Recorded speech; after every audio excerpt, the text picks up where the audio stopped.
I'm not going to talk about economics today. I figured you probably got that at some point during the day, maybe a little bit, and probably amongst yourselves here and there on occasion.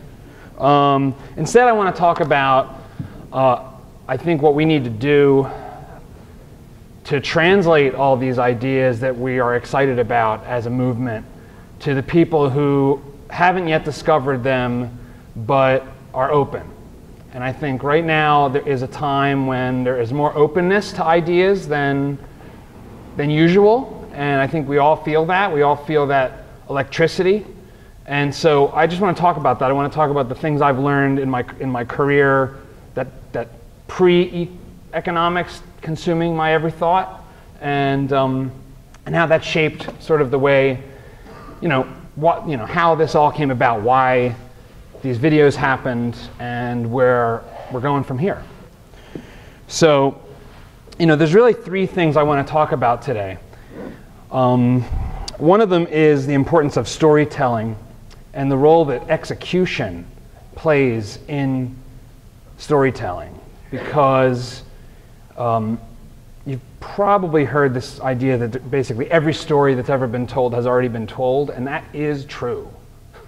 Just as a side note from the video from Fight of the Century, we have Malthus and J.B. Say in the corners of Keynes and Hayek, and the whole notion of it's like we've been going back and forth for a century. Like, none of this is new at all. Like, that was a Keynes versus Hayek fight 100 years before Keynes versus Hayek, and we will have that fight 100 years from now.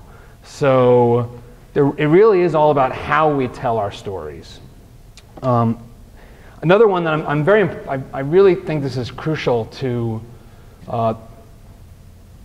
whether we can succeed or fail in convincing people that a free society and a society where, voluntary association should be held as the highest aspiration, as the main objective, is empathy in the way we approach everything, in the way we tell our stories, in the way we conduct ourselves with people with whom we disagree.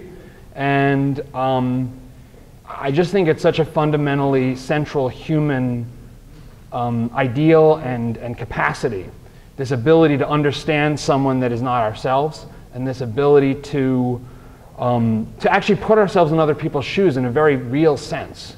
And I mean, I've seen that in a very tangible way, because as a director and working in entertainment, actors are incredibly empathetic. They almost are empty vessels a lot of times to their character, to their role, and then fairly empty when they're not in it.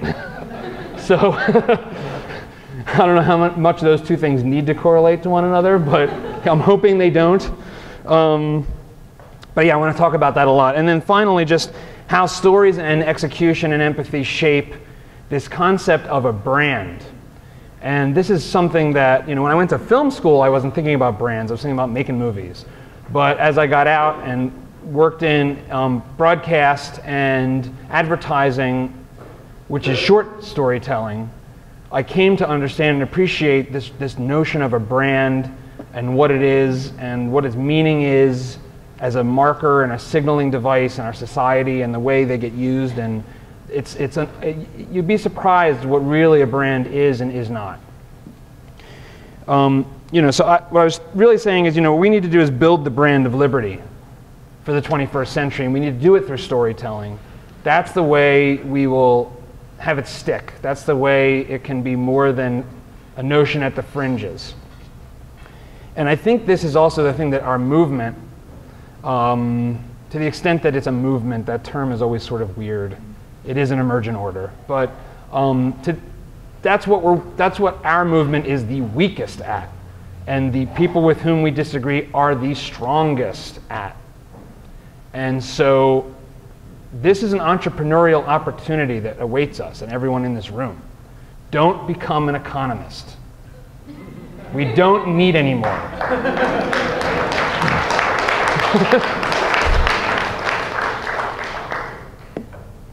So, the first story I want to tell is mine, and I'll make it quick. I went to school at Penn State. Ironic, the state school deal. Only 8% of the funding came from the taxpayer, though.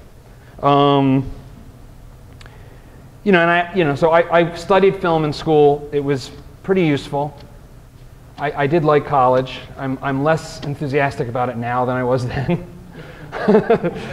So we'll see. We'll see how much I'll push that as my son gets to that age. But it's good for you if it's good for you. I went to film school. I wanted to be a director. I was making videos since I was a kid. When I got out, I got an opportunity to work at MTV. And so I was a production assistant, which is basically running around making photocopies and doing whatever it is that the people there that know what they're doing need you to do, and it's mostly menial. But you do get to learn. That's how you do it. And actually, again, in terms of this college value thing, most of what I learned that was of any value I got when I left. But it's a foundation, so. I worked my way up basically from Spike to Nickelodeon, from MTV to Nickelodeon to Spike.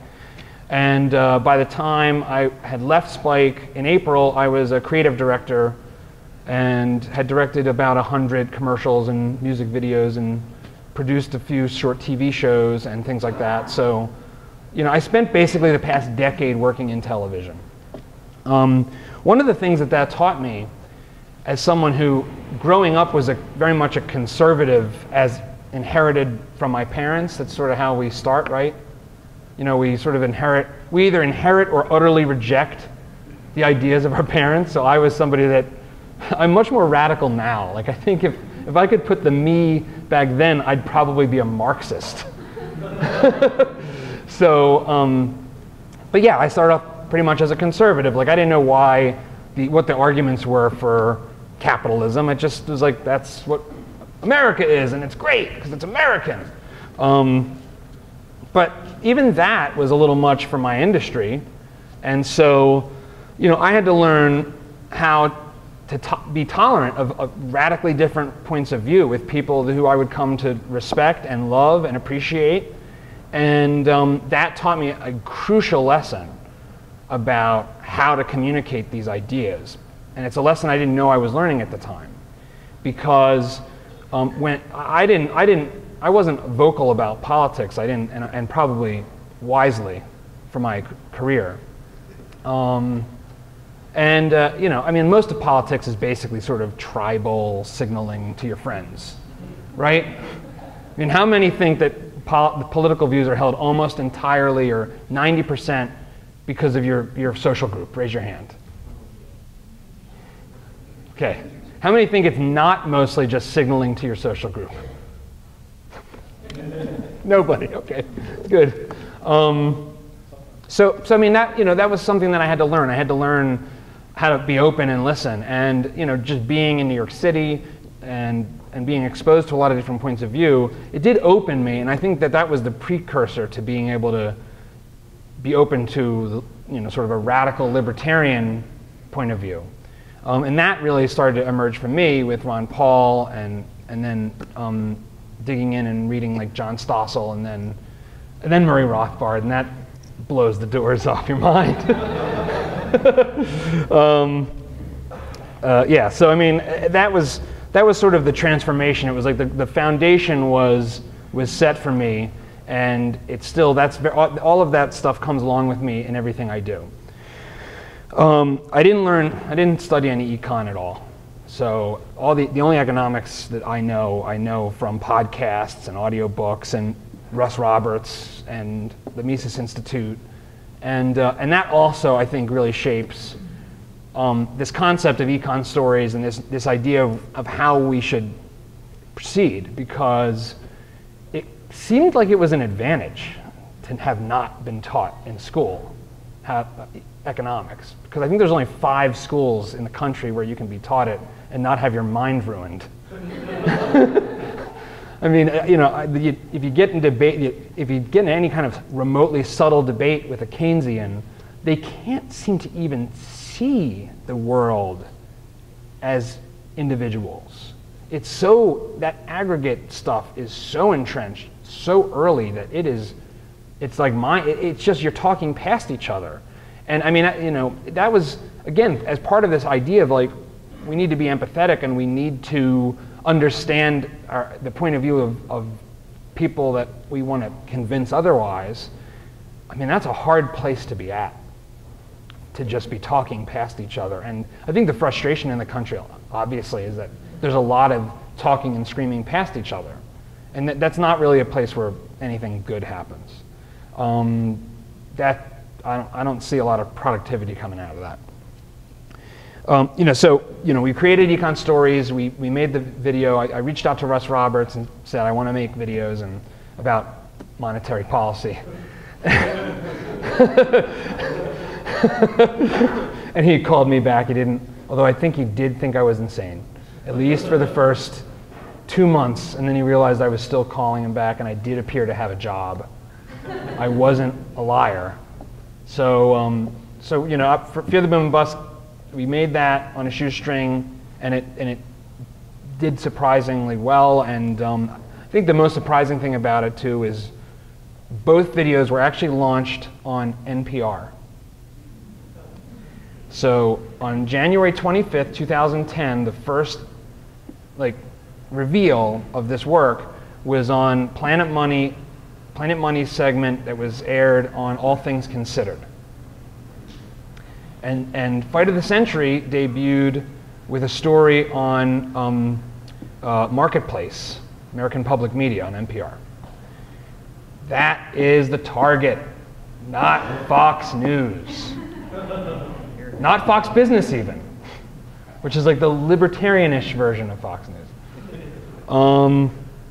That's a win. Like right from the get-go, it's like, okay, this works. Treating the other side with respect gets us 12 million listeners right out of the gate. Not all of the people that are already convinced. And so, with that momentum, and we decided we've got to pursue this. We've got to try to make a business out of this. I mean, we care about entrepreneurship, so why not be entrepreneurs? This is an unserved market opportunity, and we left Spike, myself, my wife Lisa, who played a critical role in every part of this production process and is a producer herself, and then my best friend since 5th grade, Josh Myers, who edited both videos and is a partner in the company.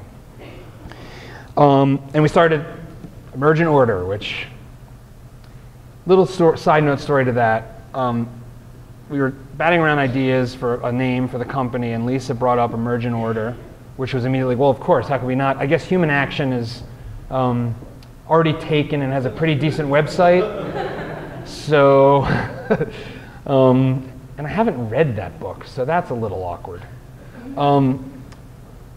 But the website was actually taken, and when I went to it, it was a dormant blog, but Cafe Hayek was in the blog roll. So we ended up reaching out to him, and he actually gave us the URL and said, all right, well, I saw the video, you can have it, it's free. So that's, voluntary exchange, it doesn't need to be for profit all the time. There's other kinds of profit. And I think the last thing before I move on is this. I'm very influenced by Apple Computer and Steve Jobs in particular. I wept a lot when Steve died. I'm going to admit that.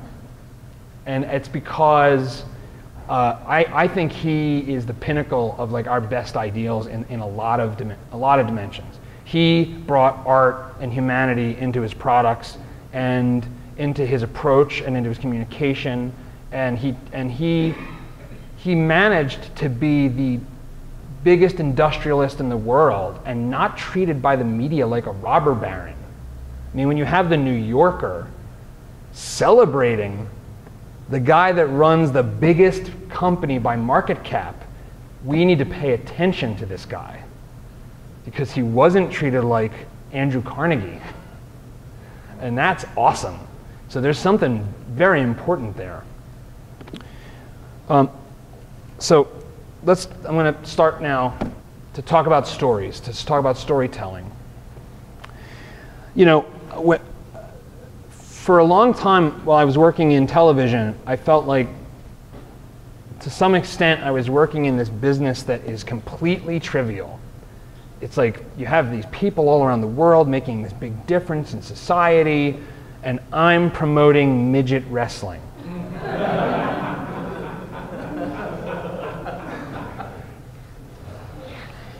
Now, the fact that it was midget wrestling, really was really took it that much further down. I mean, at least it couldn't have been like Deadliest Catch. No, it had to be half-pint brawlers.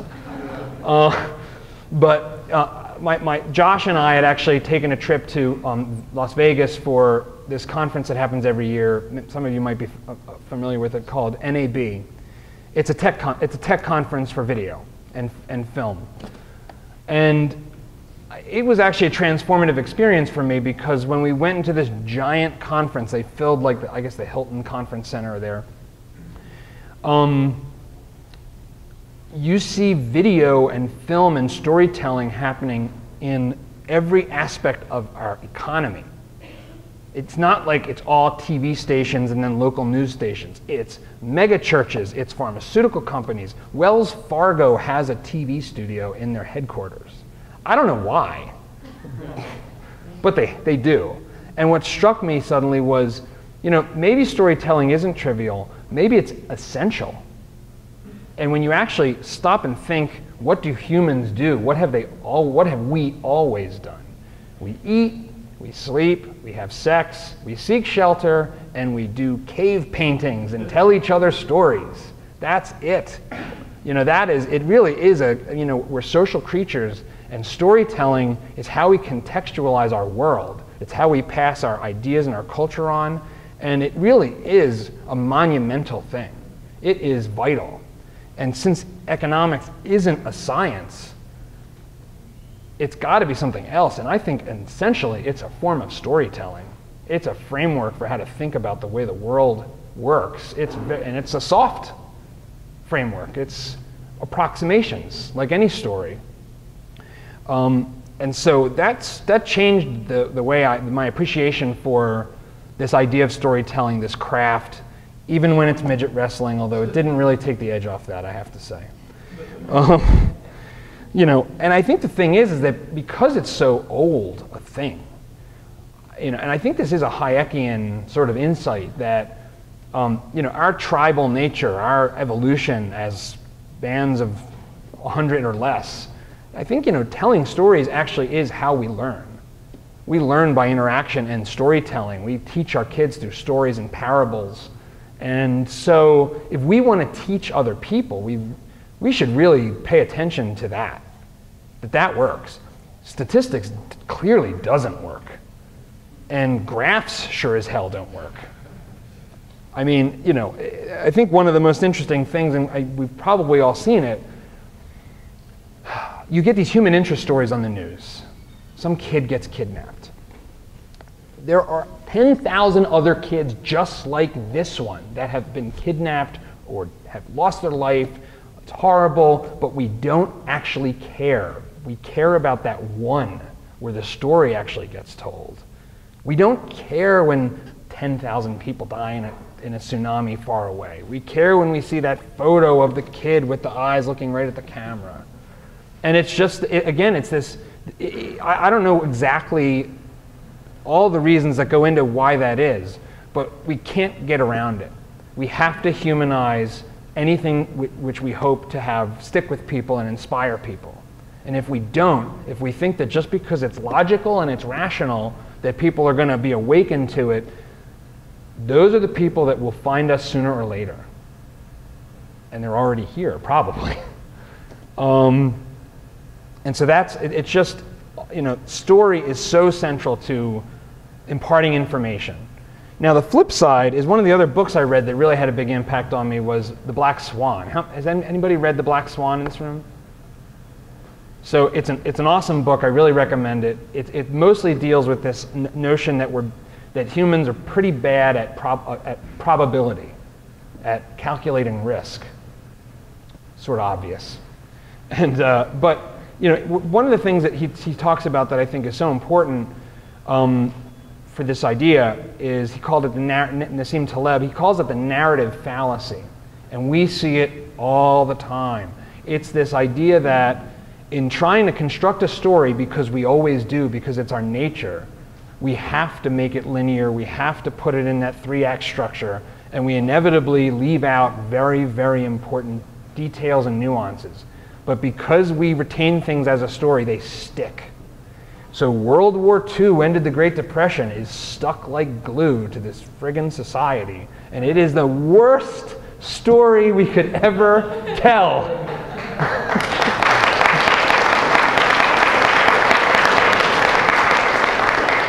I mean, I suppose the threat of a potential fake alien invasion that leads us to arm and revive the economy is a better story. That's the Paul Krugman's recent stimulus plan.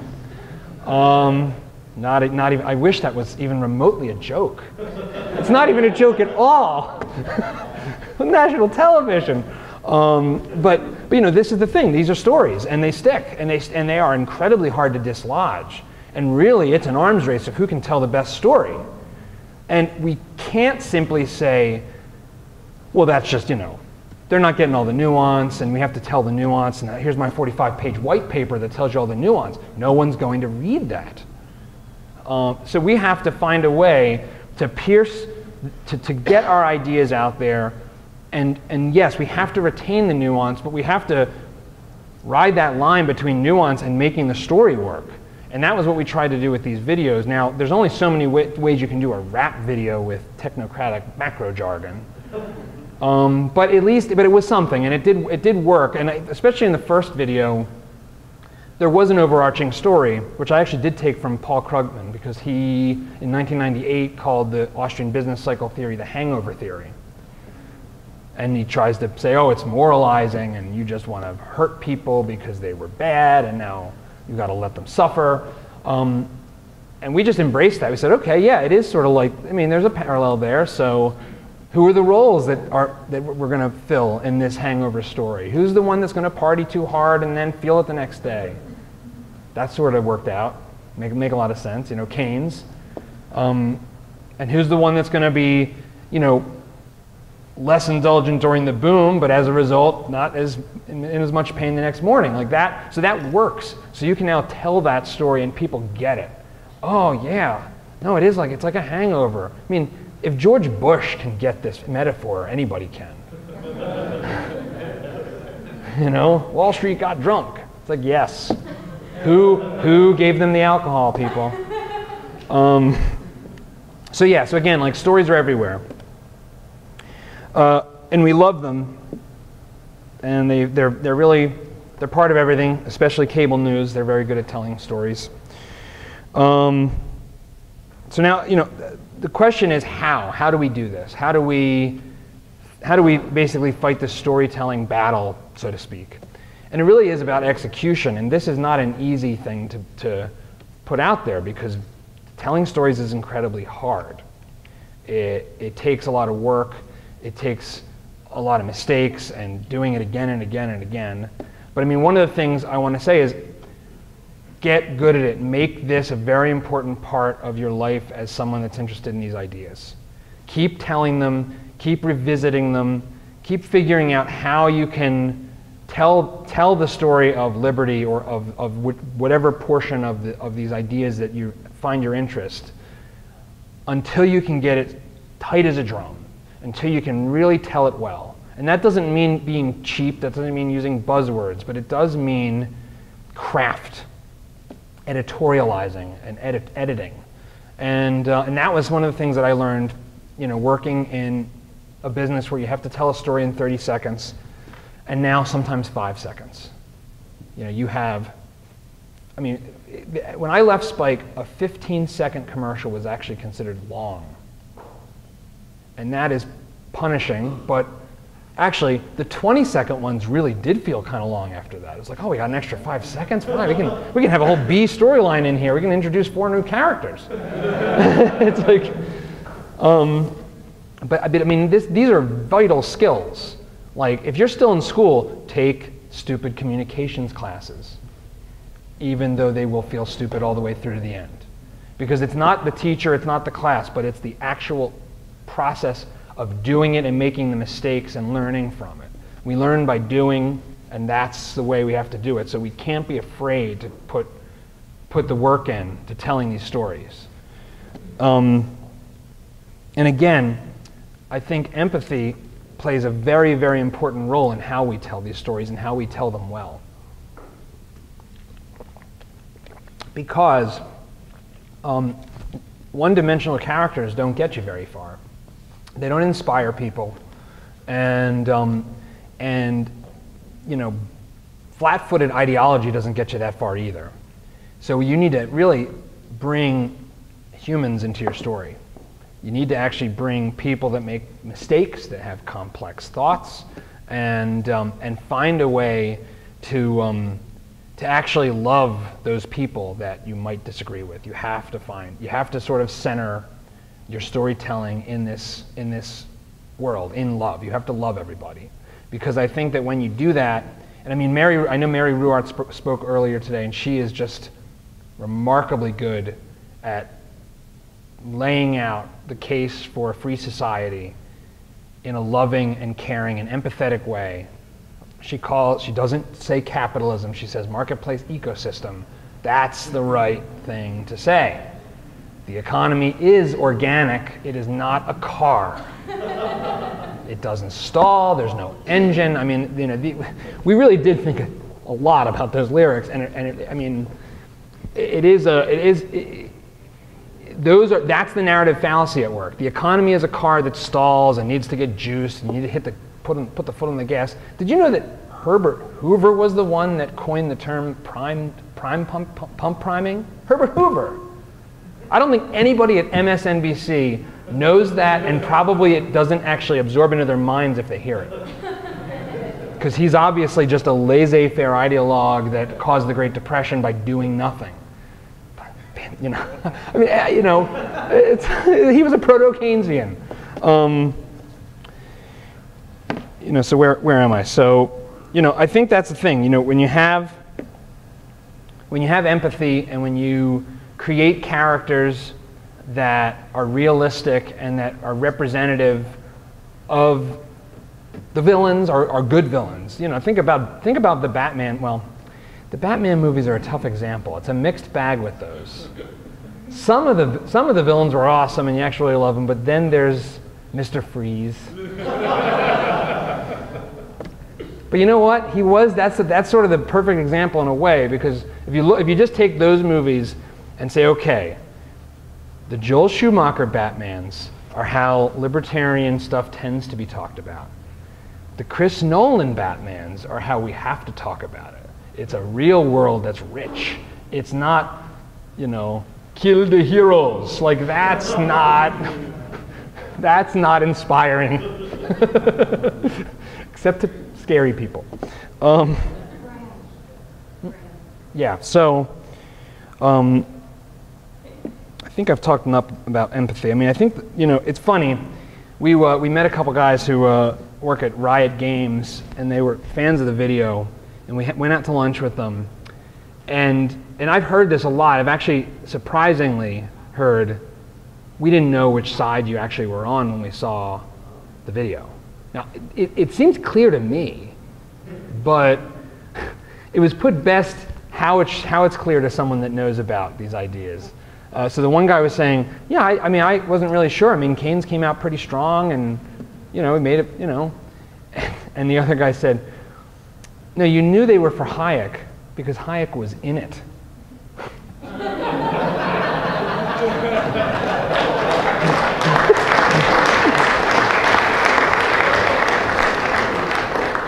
And I mean, and I think in a way, it defines a goal for us that is a very important goal. Just to be in the conversation is a victory. You know? For Hayek, like, I'd like to think that these videos had an impact on how much Hayek is now brought up. It does seem to be Keynes versus Hayek in a lot of venues where it probably would have just been Keynes versus the Republicans or something. Or Keynes versus maybe Friedman, I guess. I mean, Milton's been kind of not getting a lot of love these days. But you know, just to have that, just to have like, oh wait, who's that guy? I mean, there's probably the biggest thing we've gotten from, aside from people who already love Austrian economics and these ideas, is I've never heard of this guy Hayek. I mean, somebody left a comment on my website You know, it's weird. I watched your video, and I thought Hayek was some Reagan guy.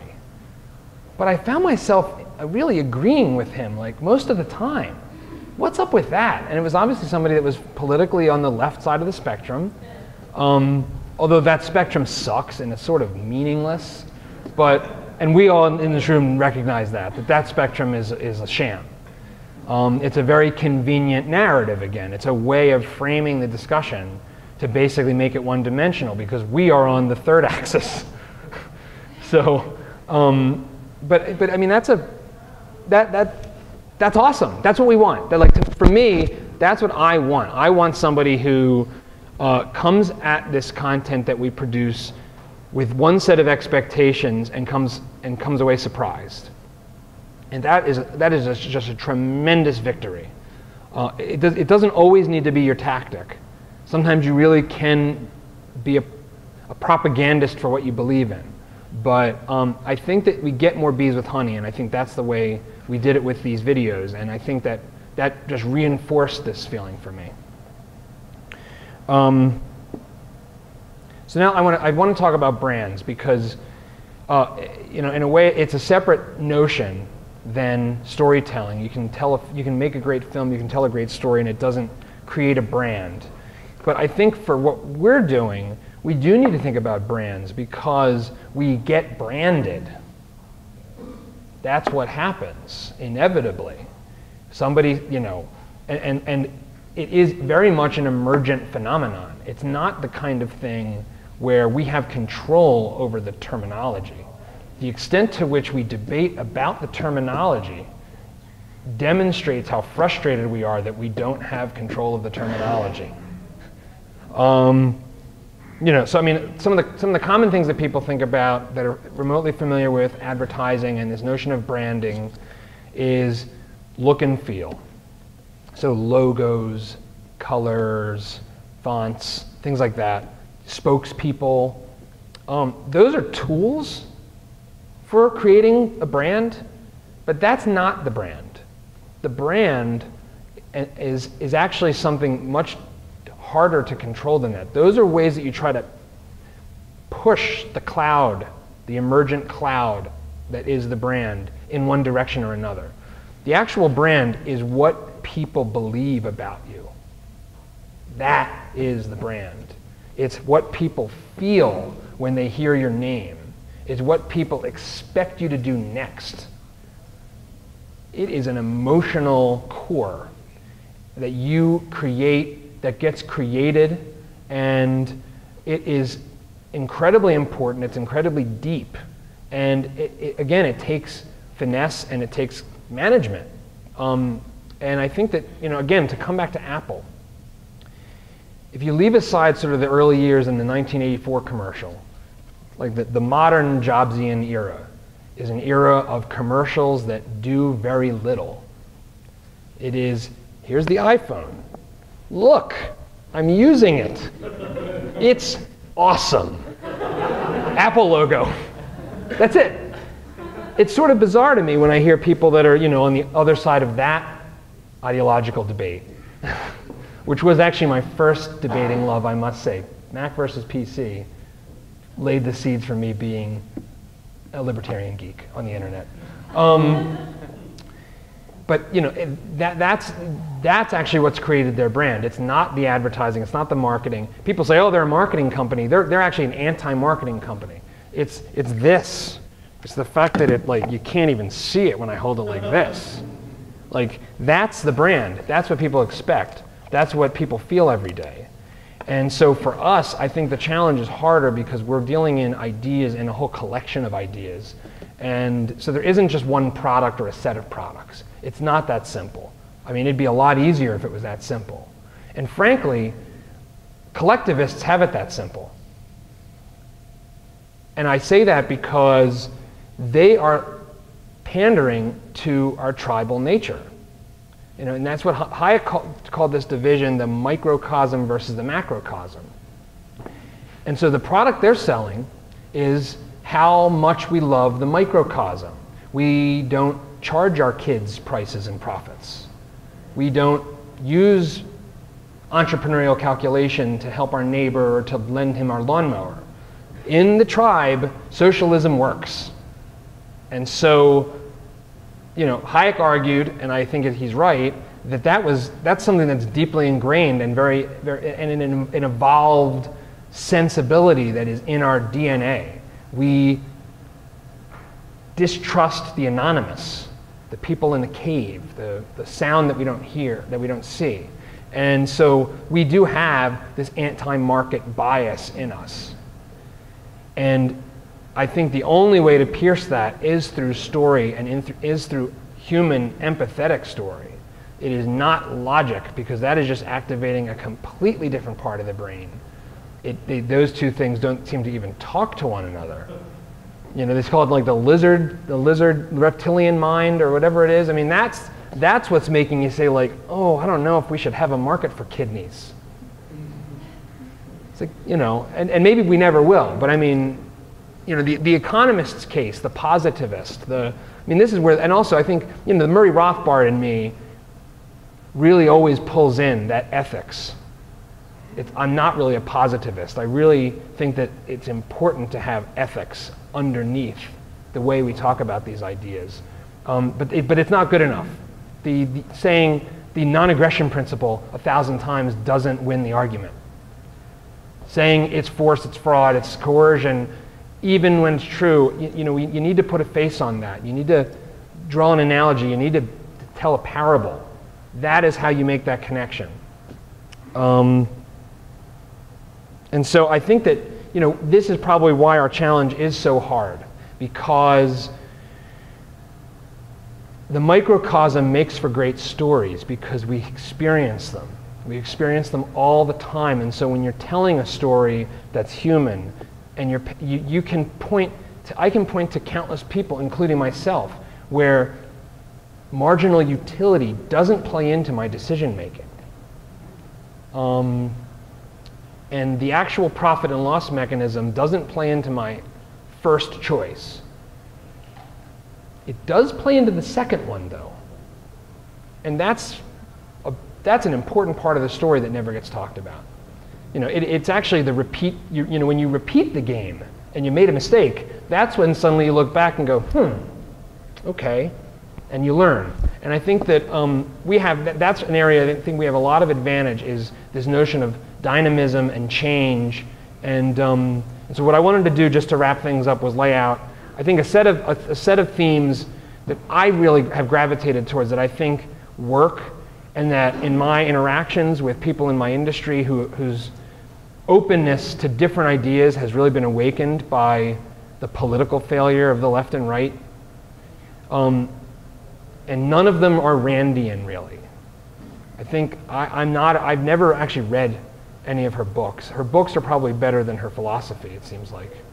But I'm sorry if that offends some of you. But I just think that we have to be grounded not just in the method of an individual, but in actual individual human behavior and being a human, being a person that loves and cares and has flesh and bone and blood running through their veins. So, what I think doesn't work is the celebration of profit. Doesn't work. It works for a very small amount of people who sort of probably are already businessmen. They think like, yeah, private initiative, America, that's fine, but it doesn't work. And similarly, pointing out that the top 2% pay all the taxes, even though it's true, even though the concept of fair share is a farce that can't be systematized. It's like, if 2% pay 40% of the taxes, at what point is it fair? When you get all of it? It's like, but still, it doesn't work. It's a bad strategy. It's bad communication, because it just doesn't feel right. It's just that, that sense of inequality is a very real thing. It's a very human thing. And I think it comes from the fact that when you're tribal, you are in a zero-sum game world. There's only so many, wild boar that run through your camp.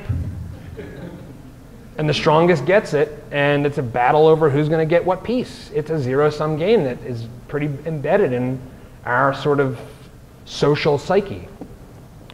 The denigration of altruism is the worst thing ever. It is poison. And it's really unfortunate. It is, I mean, it's great to, we shouldn't censor ourselves. We shouldn't have like zones where we can't go. And I actually think it's true. Altruism beyond the tribe is probably inefficient. You need the market. You need market prices. Sending money to Africa obviously sucks. It doesn't work. But as a rhetoric, it is poison and toxic, and it doesn't get you anywhere, and it's a waste of time. And there's so much more things we should be talking about that focusing on the inefficiency of altruism is not one of them. And I think efficiency is a completely inhumane concept. Dishwashers are efficient. People are not efficient. We are not efficient in our own lives. We are not efficient in any of the things we do ever. We're always struggling to just get by.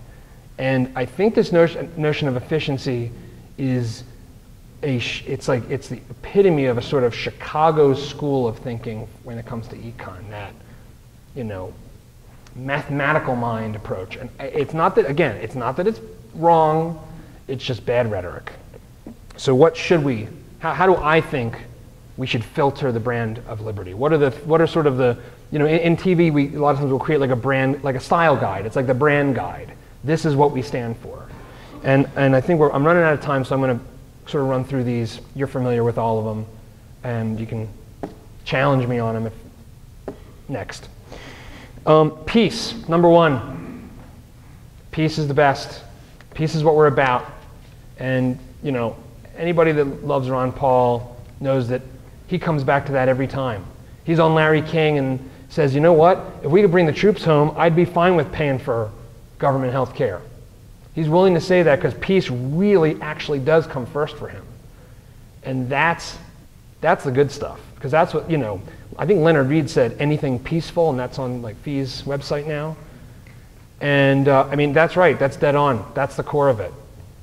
Voluntary association. It's not about individualism. It's not about markets. It's about voluntary association.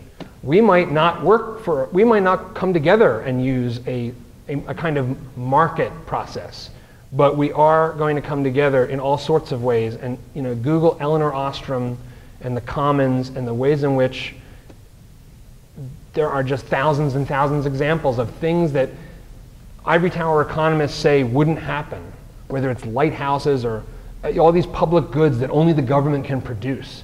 And it turns out, if you just actually open your eyes, step out of the university, they're being produced, like all around.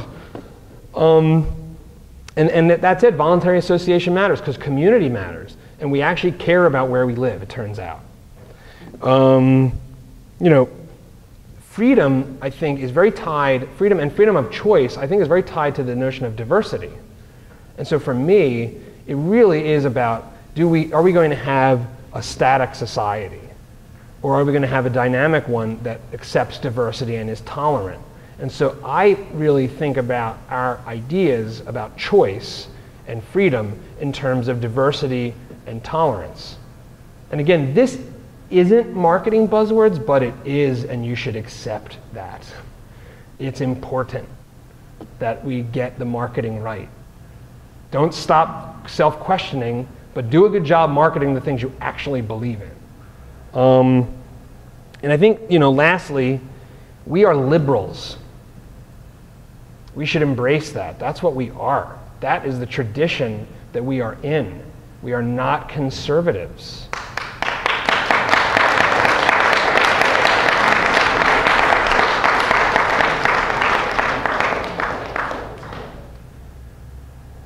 Thank you.